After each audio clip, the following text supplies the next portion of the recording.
Hey guys, how's it going? Welcome back to the Scoundrels Den, Scoundrels. If you want to be a scoundrel yourself, well, I'll tell you what, I've got a one-time deal for you. Hit the subscribe button and you can definitely be a scoundrel. Today we're going to be doing a Wild Rift tier list. Yes, we're going to be going through each individual role and we're going to be talking about where I feel that those particular champions in that role sit on a tier list. If you agree with it, let me know. If you disagree with it, also let me know in the comments down below. Remember, tier lists are mostly opinion. This is based on looking at high elo games and also some of my own experience on the European release with some of the extra champions that we now have available to us. So this is just my opinion. I would call it a fairly balanced opinion. I have a pretty decent knowledge base of League of Legends, but also mobile games. I've had a very, very long history of doing these kind of tier lists in Vainglory as well. So I'm going to be continuing to do them for Wild Rift, and I thought I'd do one for the European release so everybody can kind of get to grips with where those particular champions stand. Also, thanks to G2A for sponsoring the channel. There's a reference link in the description below. So without further ado, let's jump straight into it. We're going to go from top to bottom, starting in the Baron lane.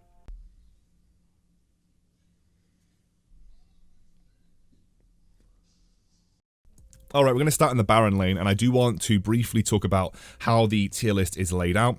The tier list is separated into 5 or 6 separate tiers, rather. S plus all the way down to D. S plus is like your broken champions that are just really strong right now, all the way down to D tier, which are kind of picks that are either reserved for certain situations or are just not that strong. And again, going to go through those lists. You can see the ranking description above the tier list right now, and they're not actually sort of organized in their individual tiers in any specific way, other than they are from easy on the left to hard to play on the right. So I've gone from easy to hard to play from left to right. Starting off in S plus tier, Darius, by far, he's overtuned, got great base stats, has very few bad matchups in the Baron lane right now. I think Darius is just incredibly strong. Broken on release is the way I'd say it. S tier, Gragas, Camille, Fiora, and Akali. Now, you might wonder why the likes of like Camille and Fiora are rated so highly. I personally think that some of the things that make these picks weaker on the PC version is that you need Tiamat to clear waves, and the waves are bigger. On Wild Rift, the waves are smaller, they only have 4 minions, and all melee champions have some kind of area of effect basic attack function built into their kit. So for instance, Camille doesn't need to go Tiamat before going for her Triforce on Wild Rift. She can just go straight for her Triforce and spike really hard off that item. So in my honest opinion, I think that that makes these kind of picks much stronger. Fiora also has a really long range on her lunge, or her whatever it is, the first ability. That makes it very difficult to trade against her. She's got a really long range at proccing vitals, and it makes it difficult to trade against her in lane, and that makes her stronger than her PC counterpart as well. Akali has a load of good matchups in the top lane, and that's why she's also pretty strong. And Gragas is a great 1v1 melee dueler. He is really, really strong in this Baron lane. Malphite and Olaf are just good picks. Like, Olaf is a great dueler. He's very, very strong, has got great sustain built into his kit. Malphite can build and itemize against most of the top lane matchups, is really good in team fights. In B tier, these are the picks that generally have some weaknesses that are relatively easy to exploit. Most of them is that their early game kind of sucks, except for Garen. The problem with Garen is that if you're just able to stop him from getting kills in lane, he becomes a little bit more useless as the game goes on. But for things like Nasus and Jax, they haven't got great early games. Jax is a great counter pick into certain matchups. Like Jax into Fiora is actually a good matchup for Jax, for instance. Jax into Camille is a good matchup for Jax as long as you're using your counter strike correctly. But other than that, he struggles versus a lot of the other matchup, and Darius absolutely destroys him. Nasus, I think he's got a bit of a weak early game. I was talking with Iraqi Zoro about this tier list, and he rates Nasus a little bit more highly than I do, but I think Nasus's early game's too weak for me to justify putting him any higher. And Vayne is a bit of a counter pick in the sense that she is strong, but people like Akali, maybe even Fiora, Gragas, Camille, they'll all do well into her, but she will absolutely crush the likes of Malphite or even Garen, for instance, because her Condemn makes it difficult to get on top of her. In C tier, you have picks that I just don't think are very strong right now. Tryndamere down there, I'm not saying you can't win games with Tryndamere, you absolutely can, but again, these are picks that just don't really do much in the laning phase, they don't really offer much to the team.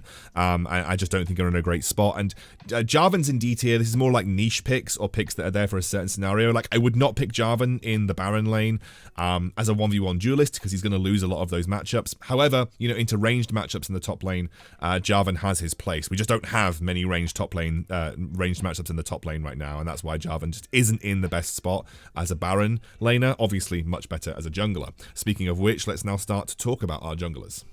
Okay, now looking at the jungle, and to kick things off in S+ tier, Lee Sin. He's just by a far and away the best jungler in the meta right now. Like, no one comes close to just how good Lee Sin is. He does everything. He farms pretty well. His ganks are incredible. The fact that his W can be cast anywhere is absolutely broken. He's got great sustain. Lee Sin is just too strong right now in the jungle. Down in S tier, we have Xin Zhao and Shyvana. I think those are the two closest junglers to Lee Sin. I think Xin Zhao is still relatively strong despite the nerfs, and I think Shyvana is also still relatively strong despite the nerfs. They farm pretty well. Shyvana post 5 is pretty strong when she's got her ultimate as well. She's a great teamfight duelist too. And I also think Graves is really strong. I think Graves is worthy of S tier. I think he's got the same kind of power farming potential. He's a great jungle duelist. He doesn't quite offer the same amount of CC as some of the other junglers do, but he comes into teamfights as a very powerful sort of damage source, and I think that's kind of what makes Graves good in that scenario. He also is very, very good at dueling 1v1 versus a lot of other junglers. Maybe, you know, Lee Sin and Xin Zhao have the edge there, but I think especially pre-5, especially in the early game, he's got a lot of early game dueling potential. In A tier, we have junglers that I think either bring some CC, and me and Iraqi Zoro really had some different opinions about this jungle tier list, but I'm standing by what I've put. I think Amumu is good. I think as a hand grenade Amumu, you have to play him as the AP variant. I think Olaf is really strong as well. I think he's probably better Baron lane, but I do think he's a strong jungler. He has that flexibility, as does Gragas. I think Gragas is a strong jungler too, but again, I also think probably better off placed in the Baron lane due to his 1v1 dueling potential. And Vi, I don't play much Vi, but I am told that she's got a pretty strong sort of ganking kit, obviously, and she's got her ultimate's really good for locking down individual targets.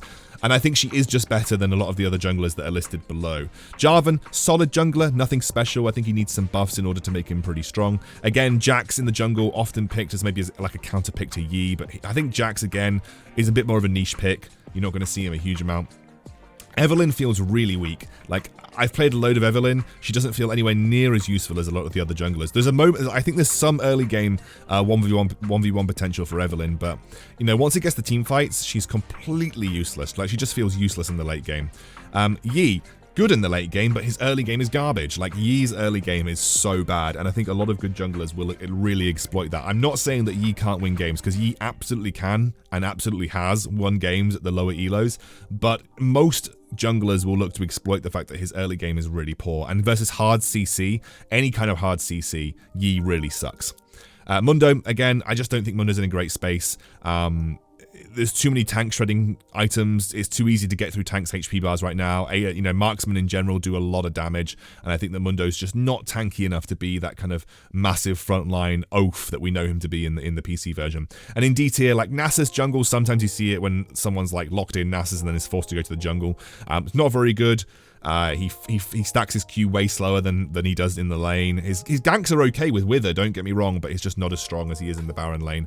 And Malphite, one of those junglers that needs to be 6 to be good. Malphite is just completely useless before 5. Forget that Wild Rift is 5, not 6.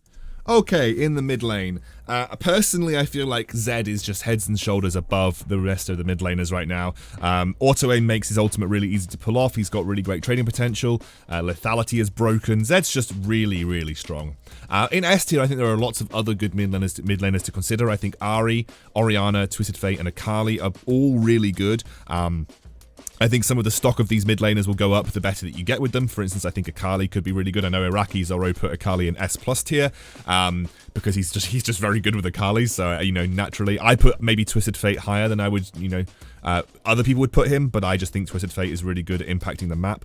But I think Ahri, Orianna, Twisted Fate, and Akali are all really good. I think that Fizz, Aurelion Sol, and Yasuo are all good. I think Aurelion Sol does rely on your team to be a little bit more coordinated. A lot of his power comes from his roam potential, but I think that Fizz is a really strong assassin who can have a really good teamfight impact. I think Yasuo is A tier, but in the right hands could be S+ tier. I think Yasuo has the potential to be incredibly strong, but he's just very difficult to play, which is why I think something, you know, a lot of people will get held back by the fact that Yasuo is actually just a very hard champion to play correctly. I think that Annie, Lux, and Seraphine are all decent. I think Seraphine's better as a support, but I think these picks are okay. I would say that Gragas can be played mid. I've seen people play Gragas mid, but I would recommend him more so in the jungle in the Baron lane. And I just think Ziggs right now is just bad. I don't know what it is about him. I've tried to make him work. I just think he's really, really bad. It just seems to be like the way his skill shots work, the fact that there's maybe a little bit less area of effect on them. His ultimate maybe doesn't have the same, like if his ultimate was global, maybe, you know, like you'd have the same comparisons to like Lux, for instance, who has a truly global ultimate. But Ziggs just doesn't feel very good right now.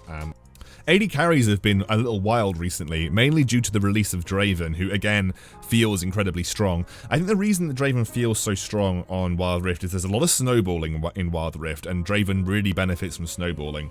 One of the things that makes Draven quite difficult to play on the PC is you have to think about moving your cursor to the area that his axe is dropping, and then also moving your cursor back to the person that you're wanting to attack. On Wild Rift, you can control your movement and your attacks simultaneously. So your left joystick is purely just focusing on landing underneath his axe, and your right joystick is choosing the target that you want to attack, or your right button is choosing the target that you want to attack. And that's what makes Draven easier to play on Wild Rift than he is on PC, is that just actually part of the mechanics that makes him quite difficult on PC is actually much easier to execute on in Wild Rift, and his numbers are just nutty as well. So I think Draven is just, again, with Darius on release, pretty broken right now. I think then Jhin and Kai'Sa are the best two AD carries following that. Both of them are incredibly strong, scale really well, and I think Jhin even can beat Draven. Maybe if he goes something like Ninja Tab Eyes, he has the option to potentially beat him in a duel. I think that Misfortune and Ezreal are both really strong. I think Ezreal is better than the AD carries below him, but maybe not as good as like Jhin and Kai'Sa right now. I think he's got a very flexible build path though. I think he's got a great solo carry, and I do think he's a strong pick still. I think that Jinx, Ashe, and Vayne are all good AD carries. I think they're okay. I think they have weak laning phases. I don't think Ashe feels particularly strong, nor does Jinx and Vayne.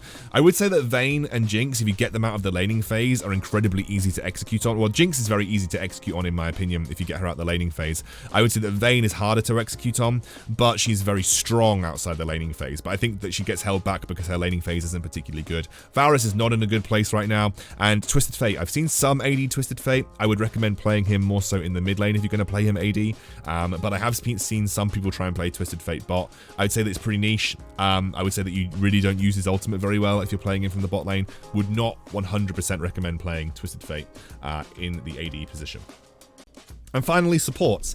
I don't think there are any absolutely broken supports right now. I think that most supports are relatively balanced and have their collective strengths and weaknesses. I would say that Blitzcrank, Alistar, and Seraphine, in my opinion, are all the three best supports in the meta right now. Blitzcrank's got some nice quality of life stuff compared to his PC version that I think makes him pretty strong. And also, like landing a single hook in Wild Rift is so impactful because the games are much shorter, so there is less sort of, I would say, room for error versus a Blitzcrank. Alistar is a great pick. I think he's incredibly strong in both lane and in teamfight situations. I think Seraphine's also a great laning support and also has an incredibly broken ultimate. I would say that Braum and Nami are my two picks beyond those three in the S+, or rather in the S tier category. I'd say that Braum and Nami are great. I think Braum's underrated by a lot of people. I think Nami is a great complementary AD support to a lot of these basic attack focused AD carries. I think Nami and Draven, for instance, is super good because her Tidecaller's Blessing makes his axes hurt even more. Once we get, once Caitlyn gets released, I think, Nami's stock's going to go up even more. But I do think Nami's a pretty strong support right now. I think in B tier, these are the okay supports, like Janna, Sona, and Soraka. I have seen some YouTube videos of a guy playing Soraka. Actually, Araki also pointed this out, and I went and had a look at the video. A guy playing Soraka with Warmogs and a Needed Large Rod, and it's just like, it seems really, really good. But I think in general, Soraka's a little worse than a lot of the other supports in the meta right now. And I think Janna, Sona, and Soraka are the kind of supports that people play when they don't really play support. And in fact, if you don't play support, I would 100% recommend playing Janna because she's really easy. Just got to make sure you shield your AD carry and throw tornadoes at people. It's not that difficult to play, to be honest with you. I would say that Annie and Malphite are not great supports, mainly because they rely on being level 6 to have their impact. And that means they're kind of useless level 5 to have their impact. So that makes them kind of useless for the first 5 levels of the game. And then Orianna, I don't know why I even put her in as niche. Orianna's just not a good support. People play her support. I would say that you maybe play Orianna if you picked Orianna and then someone trolls you and you want to go support, and she can play that support role, but she's not great. She's got, again, another support that would rely on level 6 to have any kind of impact. She's got a little bit more lane presence than Annie and Malphite, I would say, but she's really meant to be a mage in the mid lane, and I think just isn't the best support. So I hope you guys enjoyed this tier list. Again, if you agree or disagree, I'd love to hear your comments in the description below, and good luck starting that rank up journey on the Euro